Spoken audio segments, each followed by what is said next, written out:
In today's video, I'm going to teach you how to change sale price color in Shopify. First, sign into your Shopify admin. Once you're in, look to the left-hand menu and open Online Store.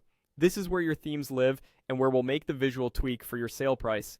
Inside the Themes section, find your current theme and open the Options menu by clicking the three-dot icon. From that menu, choose Edit Code. This brings up the code editor for your theme files. In the file tree on the left, open the Assets folder. Look for a style sheet named base.css and click it to open. Depending on your theme, the main style sheet might have a slightly different name, such as theme.css or styles.css. If you don't see base.css, pick the main style sheet that controls your site's global styles.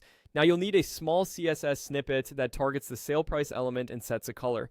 If you already have that snippet from your notes or a trusted source, copy it now. Typically, it's a simple rule that selects the sale or discounted price and defines a color value. With base.cs open, scroll all the way to the bottom and paste your code on the very last line. Placing it at the end helps your new style take priority over earlier rules. Click Save to store the change.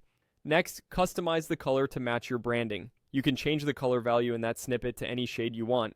If you need help choosing a color, open a new browser tab, go to google.com, and type Color Picker. Google's built-in tool lets you explore hues and see matching hex codes. When you find a color you like, copy the hex code shown there. Go back to your Shopify code editor and replace the existing color value in your snippet with the hex code you copied. Make sure you keep the formatting consistent so the code stays valid, and then click Save again. That's it for the edit itself. You've told your theme to display the sale price in the color you chose.